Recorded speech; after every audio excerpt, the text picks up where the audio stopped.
요셉의 일생의 크라이막스는 뭘까? 다윗의 일생의 크라이막스는 뭘까? 바울의 일생의 사역의 크라이막스는 뭘까?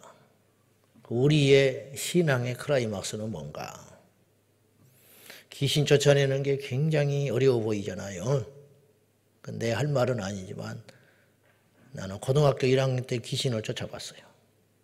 말이 안 되는 일이 벌어진 거지. 교회 나간 지 1년이 채 안 됐는데 귀신이 나가는 걸 봤어요. 순전히 하나님의 능력이죠.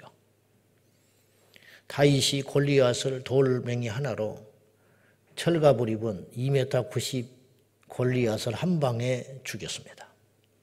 죽였는데 마땅히, 근데 다윗의 믿음이 놀랍지요. 네 목을 자른다고 그랬거든요. 그 전에. 근데 죽었어. 목을 자르려니까 칼이 없어. 그래서 골리앗의 칼로 목을 잘랐단 말이죠. 자기는 칼도 없는데 이겼다.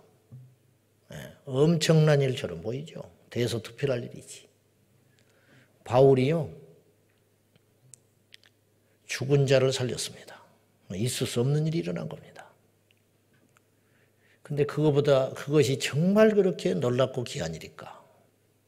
요셉의 크라이막스는 총리가 된 것이죠. 총리 즉위식 때 대단했을 것입니다. 바로가 무시당할까 봐, 이방인이고 근본이 없는 사람이잖아요. 바로가 대단한 지도력이 있는 사람이죠. 이 당시 바로가. 2인자를 앉혀놓고 기를 확 살려주면서 만방에 공포를 했어요. 보통 사람이 아니지. 알아봤으니까. 그날이 요셉의 모든 지난날의 고생이 보상받는 날이고 인생의 대단한 날처럼 여기는데, 제가 볼 때는 요셉에 있어서 크라이막스는 오늘 창세기 45장 그의 형제들을 용서한 결단의 날이다. 왜 그러냐?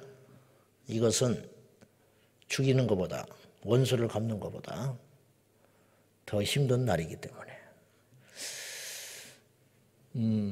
다윗은 골리앗을 죽인 날이 제 개인적으로 인생의 크라이막스가 아니고, 제가 볼 때는 요나단의 아들 무비보셋을 자기 밥상에 불러다가 너 나랑 날마다 밥 먹자, 그렇게 결단한 것, 그것이 다윗의 믿음의 표현 아닌가.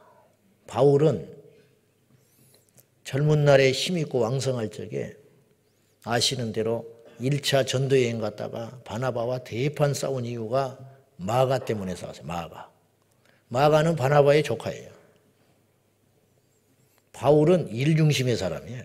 목표를 정해놓고 앞뒤를 안 보고 전진하는 스타일. 바나바는 착한 사람이라 성경에. 얼마나 착했으면 성경에서 착하다고 그랬을까. 우리 교회에 착한 사람 몇 없어요. 대놓고 착하다고 할 사람이 없어. 나부터서 별로 안 착하니까. 나한테 착하다는 사람은 거의 들어보지를 못했어. 그러니까 대놓고 저 사람이 착하다고 하면 진짜 착한 사람이야. 얼마나 착하길래 성경이 증명을 했을까? 바나바는 착한 사람이다. 그 착한 바나바가 싸울 정도니 바울이 어지간했겠냐? 어지간했냐? 웬만하면 좀 들어주지. 바나바가 무척 사정했을 거라고. 그래도 사람 하나 살리는 셈 치고 얘 이렇게 잘라내버리면 얘는 어디로 가냐? 너는 처음부터 잘했냐? 좀 같이 가자. 안 된다는 거야, 바울이. 하나님의 일을 위해서 안 된다는 거야. 참다 못한 바나바가 화를 냈으니까 제가 볼 때 90% 이상은 바울이 잘못한 거라고 나는 봐요. 싸우게 된 동기가. 어지간하면 바나바가 그런 사람이 아니라. 그리고는 둘이가 원수돼가지고 각기 제 길로 가지. 바나바는 조카를 버릴 수 없어서 마가를 데리고 가고, 바울은 실라를 데리고 2차 전도여행을 가게 되는 그런 역사가 일어나죠. 훗날에 바울이 죽기 전에 이 부분이 가슴에 맺혔는지 마가를 데리고 오라 그래요. 그는 내게 유익하다 그래요. 해로운 짐덩어리가 이제 유익하다는 거야. 그러면 저는 거기서 뭘 보냐면, 마가가 변했을까? 조금 변할 수도 있어. 마가도 무척 두들겨 맞았겠지. 연단받고 가시밭길 걸으면서 인격이나 영성이나 많이 달라졌겠지. 나이도 들고. 그러나 더 변한 사람은 바울이다. 능력은 한 번에 받는 거예요. 그러나 예수님 닮아가는 건 평생에 걸친 두들겨 맞음, 광야길을 통해서 간다. 모세가 홍해를 가르는 것은 한순간에 됐어요. 하나님이 하시면 한순간에 돼요. 우리도 마찬가지. 여러분의 손을 통해서도 한 번에 귀신이 나와요. 한 번에 능력이 나갈 수 있는데 그건 어떻게 보면 믿음의 본질이라고 할 수는 없어요. 귀신 쫓고 지옥 가는 사람이 있을 거라고 주님이 그랬잖아요. 마태복음 7장에. 능력 행하고 귀신 쫓았지만 나는 너를 모른다. 그런 사람이 수두룩 갈 거라는 거예요. 장차. 여러분 귀신 쫓고 능력 나가는 걸 가지고 예수님이 계시다 하나님이 하셨다고 평가할 것이 아니라 열매를 봐라. 열매. 요셉의 연단의 열매는 뭐냐면 용서. 그거죠. 바울의 연단의 열매는 뭐냐? 받아들임. 그거. 우리가 맺어야 할 열매는 뭐냐? 5절 한번 봐요. 5절. 자, 시작.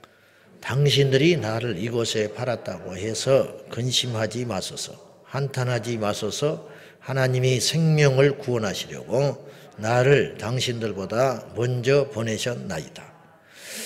어떻게 해서 요셉은 자기 형제들을 복수하지 않고 용서할 수 있었을까? 원래 성품이 그런 사람인가? 고생을 해서 그런가? 이유는 오늘 답에 나와 있는데 하나님 때문에 그래요. 하나님. 하나님이 나를 이곳에 보냈습니다. 그 해석이 되니까 형제들은 적이 아닌 거야. 이게 굉장히 중요합니다. 근데 이렇게 생각하는 상태가 신앙의 절정의 상태라는 거예요. 절정의 상태. 근데 우리가 그렇게 생각하기가 쉽지가 않아요. 우리의 고민은 뭐냐면 현실과 이론이 너무 괴리감이 크다는 거죠. 아니 용서해야 된다는 거는 예수 안 믿는 사람도 다 알아. 사랑해야 된다는 거, 사이좋게 지내야 된다는 거, 마음을 넓게 갖고 살아야 한다는 거, 그거는 다 하는 일이에요. 문제는 뭐예요? 안 된다는 데 문제가 있네. 안 된다는 거. 왜 안 되냐? 믿음이 없어서 안 된다. 그렇게밖에 말을 할 수가 없는데 요셉이 이 어려운 용서가 됐던 이유는 뭐냐면 하나님이 나를 이곳에 보냈어. 그러니 당신들은 엑스트라야. 어떻게 보면 당신도 불쌍해 보이는 거야. 당신들은 악역을 맡은 존재들일 뿐이지 당신들이 악은 아니라는 거예요. 그래서 하나님 안에서 믿음의 안경을 끼고 보니까 다 해석이 된다. 다 해석이 돼. 내가 지난날 옥살이하고 종살이 한 것이 하나도 억울하지 않다. 그것 때문에 총리가 됐다는 것이 아니고 억울하지 않다. 왜? 알고 봤더니 나도 사실은 이해가 안 됐는데 왜 내가 이 나이에 이런 생고생을 하고 억울한 일을 당하고 종살이 옥살이하고 평생에 사람이 옥살이 하는 사람이 몇 명이나 되겠으며 종살이 하는 사람이 몇 명이나 되겠어요. 근데 이걸 두 개를 연거푸어 당했으니 이게 도대체 어떻게 된 일이냐. 그런데 이것이 시간이 지나니까 그때는 몰랐지만 이제는 알게 됐다. 이제는 해석이 된다. 하나님이 생명을 구원하시려고 나를 당신들보다 먼저 보내셨나이다. 나를 먼저 심어놓은 비밀 병기다. 그러니까 내가 있었기 때문에 이 가뭄의 문제가 해결이 되고 여러분들이 다 죽지 않게 됐지 않았냐. 이로 보니까 이제야 해석이 된다. 그래서 어찌 내가 당신들을 원망할 수 있겠냐. 당신들이 없었으면 나는 이 자리에 없었을 텐데. 누구든지 간에 그 역할을 해야 할 사람이 있었을 것인데 당신들도 생각해 보니까 피해자인 것 같다. 그러니 어찌 용서가 안 되겠는가. 형제들을 용서했던, 형들을 용서했던 요셉. 어쩌면 이런 일이 가능한가.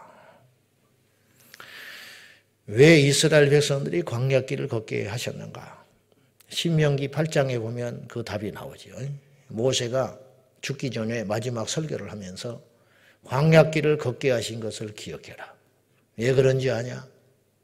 너희 선조들 이제 다 죽었어요. 연단받고 자기가 제일 마지막까지 이제 살아남은 거야.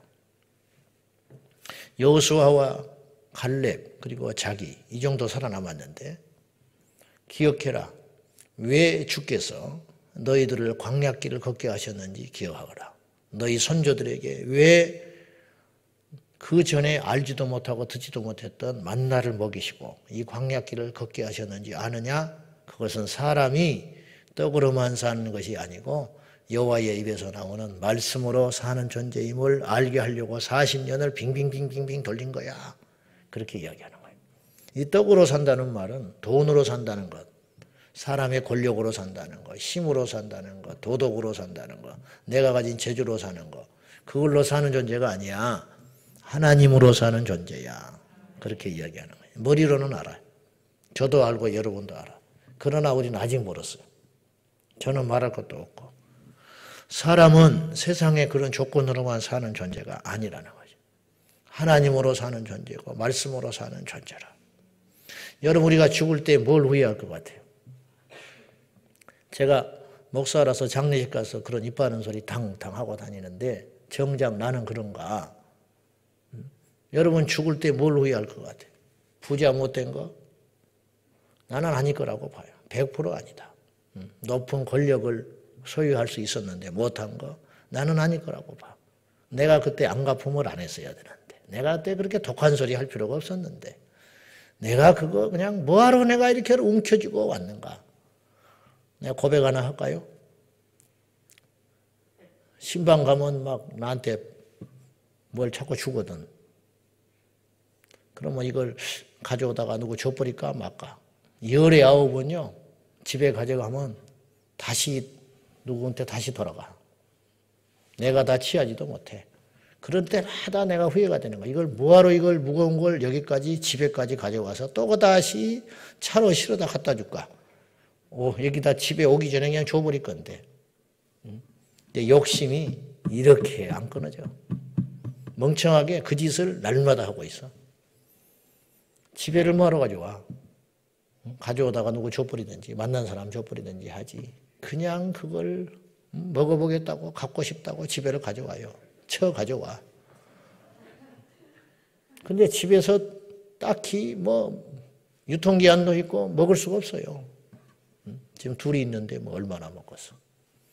그러니까 또 다시 나가. 차에다 다시 올라갔다가 다시 끙끙대고 차에다 싣고 와가지고 또 갖다 줘야 돼. 누구. 배달까지 또 해줘야 돼.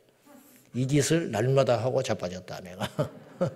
나한테니까 자빠졌다고 하는 거예요. 욕 아니야. 근데 또 그 짓을 하고 산다. 멍청하게. 그것을 일찍 깨달으면 얼마나 좋은가. 결국 뭐냐. 이 모든 상황을 하나님이 연출하셨다. 그러니 원망하지 말자. 여러분 하나님을 믿는다는 것은 무엇을 믿는다면 하나님이 내게 허락하신 환경을 믿는 것이 하나님을 믿는 것이라는 거예요. 광야에서 이스라엘 백성들이 계속 불평하잖아요. 이 광야를 벗어나기 위해서. 광야는 벗어나고 싶다고 해서 벗어나는 게 아니에요. 끝나야 벗어나는 것이. 군대 간 놈이 나오고 싶다고 나옵니까? 안 되잖아요. 학교 막 들어간 놈이 졸업을 하고 싶다고 졸업이 되는 거예요. 때가 돼야 졸업을 하고 때가 돼야 제대하는 것이지 안 되잖아요. 마찬가지예요. 광야 학교에 들어갔어. 이스라엘 백성들이. 졸업을 하려면 분명히 해야 할 몫이 있다. 조기 졸업을 하고 싶으면 졸업생의 자리를 갖춰야. 근데 40년이나 졸업 못하고 빙빙 돌다가 바보같이 다 죽었다. 그걸 보면서 우리가 또 이러고 있는 거예요. 그 이유가 뭐냐? 원망하고 불평하고 자기 힘으로 자꾸만 하나님께서 해결해 줄 것을 믿고 기다리는 것이 아니라 하나님이 이 상황을 허락하셨으니 이 속에서 내가 나의 부족함과 연약함을 연단받고 바꿔야겠다고 생각했다면 원망할 일이 없는 거지요. 그런데 끊임없이 애굽을 바라보고 광야를 자신의 힘으로 탈피해 보려고 부득부득 몸부림치면서 입이 이렇게 나와가지고 불평불만을 하니까 그런 상태로는 가나안 땅에 들어가면 다 전멸하고 마는 거예요. 전멸. 자기 힘으로는 될 것 같지. 가나안 땅에 들어가면 이제 멋지게 폼나게 이 지긋지긋한 광야 생활 끝나고 그냥 정복하고 다스리고 멋지게 하나님께 예배하면서 그렇게 살고 싶겠지. 그러나 실력이 안 되는 걸 어떻게 하냐고. 생각해 봐요. 광야에서 그런 상태로 원망 불평, 그런 가나안 땅에 들어가면 환경이 좋아지니까 원망. 내가 볼 때는 이스라엘 백성들이 결과론적이지만 광야 세대 40년을 지내고 그 속에서 자기 선조들이 다 죽고 혹독하게 말씀으로 훈련받고 연단 받아가지고 자격이 자기들은 된지도 몰랐는데 됐어. 그래가지고 가나안 땅에 들어갔기 때문에 5년 동안 전쟁 치르고 15년 동안 땅 분배하고 했는데 잡음 없이 끝난 이유가 뭐냐? 성숙했기 때문에. 안 그랬으면 들어가자마자 끝장나는 거야. 들어가자마자 땅 나누다가 끝장나는 거예요. 근데 왜 이렇게 잡음 없이 12지파가 가나안 땅에 안착하게 됐냐. 물론 가서도 결국은 타락하고 넘어졌지만은 결국은 그러니까 가나안도 가나안이 아니었어. 진정한 가나안은 우리 안에 있는 거예요. 정말 그 가나안 땅이 진정한 가나안, 눈에 보이는 가나안이 진짜 가나안이었다면 모세가 가나안에 안 들어가면 안 되는 거예요. 근데 하나님은 모세를 가나안 땅에 안 들여보내요. 왜냐? 모세야말로 진정한 광야 40년에서 가나안의 인생을 산 거예요. 이유가 뭔지 알아요? 모세는 광야를 이미 40년을 지낸 사람이에요. 네? 아시겠어요? 40의 광야에 쫓겨나가지고 40년을 처가살이 하면서 모세는 이미 광야 40년을 마치고 광야로 들어가서 이스라엘을 끌고 돌아다녔다고. 그러니까 모세는 광야가 아닌 거예요. 가나안 땅에 살았던 것과 마찬가지지. 가나안 40년을 누리고 하나님과 교제하며 숱하게 어려운 고비고비마다 하나님의 음성을 들으면서 이스라엘 백성들을 지켜냈다가 결국은 진짜 가나안인 하나님 품으로 올라간 사람이 모세다 이 말이에요. 우리 성도들 중에 어렵고 연단받고 고통 중에 있지만 내가 볼 때는 가나안을 누리는 사람이 있고 사람들이 볼 때는 가나안처럼 누리고 있는 것 같지만 광야길을 걷는 인생도 많아요. 끊임없이 자기가 누리고 있는 행복과 안녕을 모른 채 불평하고 원망하고 남 탓하고 트집 잡고 그러다가 광야길에서 인생을 마쳐서는 안 된다는 거죠. 저도 그렇고 여러분도 그렇고 아직 멀었어요. 이 광야길을 인내하고 기도함으로 마지막까지 완주하는 믿음의 사람들이 꼭 될 수 있기를 예수의 이름으로 축복합니다. 모든 일에 하나님을 개입시켜라. 교통사고가 딱 났네. 아이고 재수 없이 이게 뭐야 도대체. 그렇지 않아도 복잡해 죽었는데 아니 하나님이 왜 이런 일을 허락하셨느냐. 내가 갔으면 죽었다. 이만하기 감사하다. 이것 너 때문에 내가 기도하게 되고 너 때문에 내가 망하는 게 아니라 너 때문에 자존심 상하는 게 아니라 너 때문에 내가 기도하게 되고 너 때문에 내가 겸손하게 되고 너 때문에 내가 목마르게 되어서 하나님을 찾게 되었다. 자식 때문에 소갈이 하는 사람이 얼마나 많은지 몰라. 대놓고 말은 못하고 자식 문제만큼은 말하기가 어려운 거예요. 아무리 가까운 사람한테도 말 못해. 그걸 어떻게 푸느냐. 부모의 눈물이 차게 될 때 자식은 하나님의 사람으로 만들어가는 것인데 우리가 그걸 모르고 계속 자식만 보는 거지.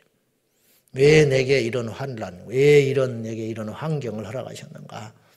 원망만 하고 불평만 하면 죽을 때까지 끝나는 게 아니고 하나님께서 아멘. 하나님께서 요셉이 그러잖아요. 하나님이 나를 이곳에 보냈다. 그러면 원망하는 건 누구한테 원망하는 거예요? 하나님한테. 그렇잖아. 하나님이 나를 이곳에 보냈는데 이런 환경에 대해서 내가 원망하면 하나님께 원망하는 거잖아. 하나님께 원망해서 이길 자가 있어요? 하나님께 원망해서 아이고 하나님이 미안하다. 내가 너에게 이렇게 하는 것이 아닌데 내가 좀 실수한 것 같다. 하나님 그럴 것 같아요? 하나님은 틀림없는 분이거든. 하나님은 결정하면 후회가 없으신 분이고 하나님은 우리가 하나를 생각할 때 하나님은 수십억을 생각하시는 분인데요. 그것도 부족한 표현이에요. 사실은. 하나님이 완전하신 분인데 우리를 실수해서 억울한 고난을 받게 하며 만나지 못할 만남을 하게 하시며 가지 못할 길을 하나님이 잠깐 졸아가지고 가게 하셨을까요? 그럴 리는 만무할 거 아니에요. 그러니까 우리가 이해를 못할 뿐이지 하나님은 더 큰 수를 갖고 계시죠. 항상. 그렇잖아요? 그러면 그 하나님의 결정과 하나님의 뜻에 대해서 우리가 원망을 하면 우리는 결국은 어리석은 자가 되는 거 아니에요. 그러지 말고 하나님이 할렐루야 한번 따라해봐요. 하나님이 당신을 나를 만나겠다. 그럼 원망할 수 없지. 하나님이 나를 이곳으로 데려왔다. 원망할 수 없지. 하나님이 나를 이런 환경에 끌고 가신다. 그러면 원망할 수가 없잖아. 그럼 어떻게 해야 되냐? 그런 모든 상황 속에서 하나님께서 행하실 일을 잠잠히 기다려라. 기다려라. 풍랑이 있는 바다에 주님과 제자들이 함께 있어요. 마가복음 4장에. 그것도 주님이 가자고 그랬어요. 먼저. 저 건너편으로 가자. 그러면 형통해야 되잖아. 보세요. 주님이 가자고 그랬어. 그리고 주님이 그 배에 타고 계셨어. 근데 출발했는데 제자들은 생각이 없었어요. 아무 생각이 없어. 주님이 가자고 그랬어. 그리고 주님이 탔어. 같이. 먼저 제자들만 보낸 게 아니고. 그리고 배 밑에서 피곤해서 주무셨어. 근데 풍랑이 일어나가지고 난리가 났네. 깨웠어요. 죽게 된 걸 내버려 두냐고. 그랬더니 예수님이 아이고 그랬냐? 내가 피곤해서 깜빡 잠들었다. 우리 같으면 그럴 건데 대뜸 풍랑을 잠잠케 하더니 막 화를 내시는 거야. 응? 더러워서 내가 배에서 내려볼 뻔했네. 화를 내면서 이 믿음이 없는 것들이라고. 어째서 무서워하느냐고. 그럼 어쩌잔 말이요? 그러면 주님이 원하시는 믿음은 뭐냐? 이 풍랑이 있는 데 있어도 뭐냐? 가만히 있으라는 거야. 가만히 있어라. 믿음은 양면성이 있어요. 성경에도 보면 그러는데 어느 때는 행동하는 게 믿음이야. 어느 때는 가만히 있는 게 믿음이야. 아셨어요? 가만히 있는 게 믿음이라. 홍해 앞에서 모세가 이스라엘 백성한테 뭐라고 그러냐면 너희는 잠잠히 있어. 가만히 있어. 여호와께서 하시는 일을 보라. 그때 배 만들자고 하면 그 믿음이 아니에요. 의심하는 거지. 뛰어들면 그거는 행동이 아니에요. 그거는 의심이죠. 그렇잖아요. 근데 하나님이 홍해를 갈라버렸어. 근데 여리고를 무너뜨릴 때는 기도만 하고 잠잡고 있으라고 하지 않고 돌아라 그랬어. 하루에 한 번씩 돌아라. 이것이 믿음이야. 그리고 마지막 날은 7번 돌고 소리 질러라. 그것이 믿음이다니까요. 그렇게 했을 때 하나님의 역사가 일어나는 거지. 너희가 손을 얹어 귀신을 쫓아라. 이게 믿음. 어느 때는 손을 얹고 기도를 해줘야 믿음인데 풍랑을 만난 제자들에게 우리 주님이 요구하는 것은 주님의 기대가 너무 큰 것일 수도 있어요. 가만히 있기를 원했어. 이렇게 원했던 것 같아. 주님이 제자들에게 원했던 거야. 야, 주님이 가자고 그랬어. 주님이 지금 배 밑에 주무시고 계셔. 근데 이 풍랑쯤에 우리가 죽겠냐? 다 주님이 뜻이 있겠지. 대책이 있지 않겠냐? 좀 있어보자. 그랬으면 주님이 주무시다가 일어나셔서 풍랑을 잠잠케 하고 제자들을 인정하고 칭찬했을 텐데 허둥지둥하고 깨워대니까 주님이 왜 이렇게 믿음이 없냐? 내가 죽었냐? 너희들을 내가 죽도록 두겠냐? 그런 말씀 아닙니까? 여러분, 하나님이 우리를 죽도록 내버려 두시겠습니까? 우리를 지옥에 가도록 내버려 두시겠습니까? 하나님 우리를 망하도록 내버려 두시겠습니까? 그렇지 않죠. 우리가 하나님의 자녀인데 십자가에서 당신의 아들을 내버려 죽이시기까지 희생하셨는데 그러니까 어떻게 하냐? 믿고 가자. 그 대신 의심한다든지 원망한다든지 탓을 하는 것은 믿음이 아니므로 오늘 요셉처럼 우리 안에 원망해서 여러분 염려하고 원망해서 얻을 게 뭐요? 하나 물어봅시다. 아무것도 없어. 믿어서 손해될 게 뭐야? 어차피 안 되는 거. 믿어서 손해될 게 뭐야? 막말로 제자들이 그럴 리 없었지만 죽었다고 칩시다. 물속에 풍랑이 일어나가지고 어차피 죽어. 어차피 죽지요. 풍랑이 일었으면 대단한 풍랑이면 배가 뒤집어지면 죽지. 고기 잡다가도 죽어. 제주로 가다가도 죽고. 근데 믿음으로 죽었다. 어때요? 더 낫지. 더 나아. 이 양 사고 나려면 교회 오다 사고 나는 게 낫지. 바람 피우러 가다가 사고 나는 게 나아? 응? 극단적인 소리지만 제주로 가다가 사고 나는 것보다 예배당에 오다가 사고 나는 게 낫지. 달리 생각하면 그래 안 그래? 나이트클럽 가서 코로나 걸린 것보다 예배당에 가서 코로나 걸린 게 낫지. 말도 안 되는 소리지만은 이 양님은 이 양 고생한다면 주에 일하다 고생하는 것이 낫지. 세상에 일하다가 고생하는 것보다. 그렇잖아요? 그러니까 그렇게 생각하지 말고 우리 모두 이 시간 이후로 원망은 예수의 이름으로 떠나갈지어다. 남 탓하는 것은 예수의 이름으로 떠나갈지어다. 왜 나만 이런 고난을 주셨냐고.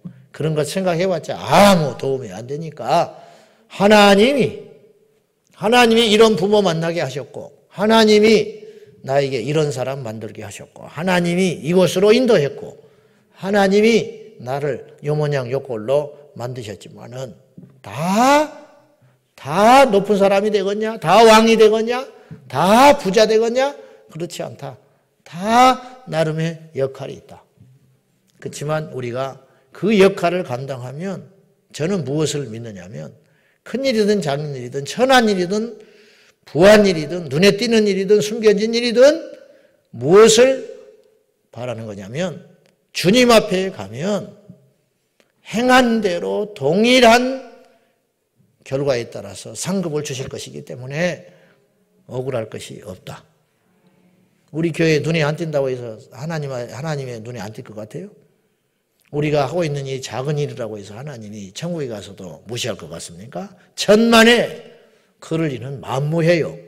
절대 그런 일 없으니까 하나님께서 내게 허락하신 환경과 일 속에서 가장 그 일을 귀히 여기고 소중히 여기면서 힘들고 억울하고 고통스럽고 더럽고 치사하고 작은 일처럼 보인다 할지라도 이 일을 충성스럽게 감당하면 우리 하나님 앞에 갔을 때 주님께서 그 행한 일대로 중심을 보시사 상을 주실 걸로 믿고 지난번에 말레이시아에서 우리 고향 선배가 선교사인데 아주 얌전하고 말 한마디도 크게 안 하는 사람이에요. 근데 그분이 어떻게 말레이시아 그 어려운 해교권에 가서 선교를 한다는 거예요. 내가 깜짝 놀랐어. 한 10여 년 전에 알게 됐어요. 이번에 방문을 하셨어요. 여전히 얌전해. 근데 미국에서 온 선교사를 5년을 쫓아다녔대. 이분이 해교권에서 어떻게 선교를 하는지. 그거 함부로 선교 못해요. 근데 담대하게 전도를 하더래요. 이 미국 선교사가. 그래서 그것을 배웠대. 그리고 날마다 자기가 두렵대. 그런데도 그걸 해가지고 계속 전도를 하고 있어. 전도를 해서 예수를 믿었는데 문제는 교회를 세울 수가 없어. 그러니까 그 사람들의 믿음은 하나님만 알아. 그러니까 예수를 믿어요. 복음을 듣고. 그러나 예배 행위는 하기가 어려워. 그러나 그 마음속에는 믿음이 있어. 집에서 하나님을 믿고 예배하고. 그러니까 엄청난 일을 하고 있더라고. 그래서 야, 나는 뭐하냐. 원시 속의 화초다. 강단에서 큰소리 땅땅 치고 이슬람에 가서도 그럴 수 있을까? 못할 거 아니야. 그분은 나보다 믿음이 더 큰 종이야. 눈에 보이는 열매가 하나도 없죠. 우리 교회는 열매가 보일 수 있잖아. 네? 그러나 천국에 가면 하나님이 제가 볼 때는 그분이 더 큰 종이라. 정말로. 정말로. 왜냐? 행한 대로 갚기 때문에. 내가 이 나라에서 1000명 전도하는 것은 그분이 그쪽 나라에서는 1명 전도하는 거 내가 더 쉬워. 1000명 전도하는 것이. 그러니까 훨씬 더 그분이 가치 있는 일을 하는 거 아니에요. 하나님 앞에 가면 다 행한 대로 받습니다. 이 땅에 열매 없다고 슬퍼하지 말고 낙심하지 말고 우리를 불러주신 하나님을 바라보며 오늘도 주님으로 말미암아 주님의 눈으로 이 땅을 해석하는 역사. 그러면 절대로 원망할 수 없어. 불평할 수 없지요. 어려워. 저도 어려워. 그렇지만 노력해 보는 거야. 할렐루야. 그것이 믿음이에요. 넘어지더라도 다시 일어나서 다시 하나님의 안경을 끼고 해석하고 나아가는 저와 여러분이 꼭 될 수 있기를 예수님의 이름으로 축복합니다. 기도하십시다. 이 시간에 기도하실 적에 진짜 능력은 용서하는 것이다. 진짜 능력은 진짜 믿음은 하나님의 눈으로 해석이 되는 것이다. 아버지, 우리에게 예수님의 눈을 주십시오. 내가 처한 상황이 왜 이렇게 됐는지, 힘들고 어렵고 버겁다 할지라도 하나님이 그렇게 하셨다면 받아들일 수 있는 믿음을 달라고 이 시간에 우리 다 같이 말씀 붙들고 기도하겠습니다. 오늘도 살아계신 하나님 아버지, 원망하지 않았던 요셉처럼, 두려워 떨고 있는 형들을 용서했던 위대한 요셉처럼 하나님이 당신들의 목숨과 내 목숨과 열방의 목숨을 구원하시려고 나를 먼저 당신들을 통하여 보내었나이다. 당신들이 없었다면 나는 이곳에 없었을 것이고, 당신들이 그 역할을 했기 때문에 내가 총리가 되었다고 고백했던 요셉의 승리의 선언이 오늘 우리의 것이 되게 하여 주십시오. 날마다 만나지 말아야 할 사람을 만나는 것 같고, 있어서는 안 되는 일이 우리에게 끊임없이 일어나는 것 같고, 고통과 좌절과 어려움과 시련의 연속처럼 보이지만은 하나님이 이곳에 보내셨고, 하나님이 이런 사람을 만나게 하셨고, 하나님이 이렇게 하셨으니 어찌 하나님이 행하시는 일을 원망하리요. 주여 받아들이고 감사하며 이 길을 묵묵히 걸어가게 하여 주시옵소서. 광야길을 걷게 하신 것을 기억하라. 고난과 시련과 십자가의 길을 걷게 하시는 하나님을 기억해라. 이 길이 끝난 끝에 관한 영광의 길이 있을 줄로 믿사오니 아버지, 속히 광야를 마치고 가나안에 입성하여 하나님께 영광을 돌리는 우리 모두가 되게 하여 주십시오. 믿음의 주여, 온전하신 예수님을 바라봅니다. 예수님을 의지합니다. 예수님을 사랑합니다. 역사하여 주시고 인도해 주시옵소서. 주여 믿습니다. 하나님 아버지, 우리가 하나님을 믿으니 오늘 이 시간도 믿게 하여 주십시오. 왜 이 사람을 만나게 했는지, 왜 이런 환경에, 왜 이런 부모 밑에 태어나게 했는지, 왜 이런 사람을 만나게 하셨는지 하나님이 하셨으니 그것을 받아들일 수 있는 믿음을 허락하여 주시옵소서. 그 끝에는 하나님의 위로와 칭찬과 연단의 열매가 있을 줄로 믿사오니 견디게 하여 주시옵소서. 오늘도 광야길을 걷고 있는 우리 성도들 위로해 주시옵시고, 인간적인 생각으로만 할 것이 아니라 낙심하거나 탈피할 것만 아니라 던져버릴 것이 아니라 견디며 하나님의 뜻을 구하는 믿음의 눈이 열려지게 하여 주시옵소서. 하나님이 하셨습니다. 하나님이 만나게 하셨습니다. 하나님이 보내셨고 하나님이 인도해 주셨으니 어찌 하나님을 원망하겠습니까? 받아들이게 하시고 이해되게 하시고 납득되게 하시고 복종하게 하여 주시옵소서. 예수님의 이름으로 간절히 기도하옵나이다. 아멘. 주여, 주여, 주여.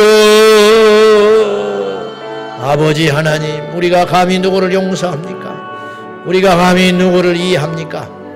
나도 하나님께 용서받았으니 그 용서의 대가로, 용서의 사랑으로 누군가를 용서할 뿐입니다. 하나님의 사랑으로, 하나님의 능력으로, 하나님의 심정으로 이해되고 용서되고 납득될 수 있도록 힘을 더하여 주십시오. 오늘도 방황하는 영혼들, 오늘도 상처 입은 영혼들, 오늘도 시험에 빠진 영혼들 살려주십시오. 이겨내게 하여 주십시오. 헤쳐나오게 하여 주십시오.